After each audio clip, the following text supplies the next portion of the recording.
ఆడ సినిమా ఏం లేదు. ఉత్తముచ్చటే. జరిగేదేందంటే ఆంధ్రప్రదేశ్‌లో జగన్‌మోహన్ రెడ్డి పాలన ఎంతమందికి గుర్తున్నది? ఆయన ఏం జేసిండు? అప్పటిదాకా కట్టినటువంటి అన్ని బిల్డింగ్‌లకి కలర్‌లేసిండు. బిల్డింగ్‌లకి కలర్‌లేసిర్రు. ఈయన ఏం జేస్తాండు రేవంత్ రెడ్డి? పేర్లు మారుస్తాండు గంతే. పేర్లు మార్చేసి అబ్బో! అద్భుతమైనటువంటి పాలన అంటుండు. ఆల్రెడీ రైతు బంధుని రైతు భరోసా చేసిర్రు గదా! అట్లనే ఇప్పుడు ఆసరా అని చేయూత చేస్తారా?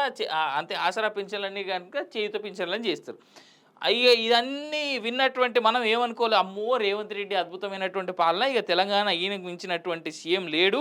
తెలంగాణకి ఇంతకంటే అద్భుతం గూడా ఎవరు చేయలేరు అనేటువంటి మాట తీసుకొస్తారనమాట. గంతే అంతకుమించి ఇంకేం లేదు. ఇక్కడ ఆయన రంగులేసిండు, ఈయన పేర్లు మారుస్తాడు. అంతకుమించి ఇంకేం జరిగేటట్టు నాకైతే కనబడతలేదు. రేవంత్ రెడ్డి గారు పరిపాలన మీద దృష్టి పెట్టండి అంటే గనక మీరేం చేస్తున్నారు? పేర్ల మార్పు మీద ఉన్నటువంటి దృష్టి మీకు పరిపాలన మీద లేకపోయే అనేటువంటి బాధలో అయితే మేమంతా ఉన్నామనేది చెప్తా ఉన్నాం. మేడిగడ్డ రిపేర్‌కు ఎల్&టీ ఓకే. లోపాలు చక్కదిద్దుకునేందుకు ఒప్పుకున్న కంపెనీ మంత్రి ఉత్తమ్‌తో ప్రతినిధుల సుదీర్ఘ చర్చలు అంటూ చూస్తా ఉన్నాం. ఇదిగోండి ఎల్&టీకి సంబంధించినటువంటి ప్రతినిధులు వీళ్ళంతా అనేటువంటి మాట చూస్తా ఉన్నాం.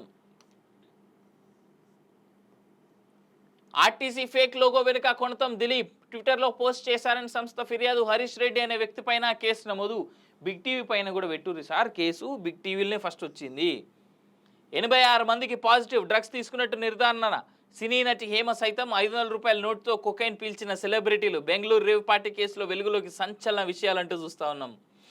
నాకు గట్టిగా గాలి తీసుకొనికే బాధ్యత. వీళ్ళందరూ కొకైన్లు గిక్కైన్లు ఎట్లా తీసుకుంటారో ఏమో నాయనా. నేటి నుంచి ఇంటర్ సప్లిమెంటరీ ఉదయం ఫస్ట్ ఇయర్, మధ్యాహ్నం సెకండ్ ఇయర్ స్టూడెంట్స్కు.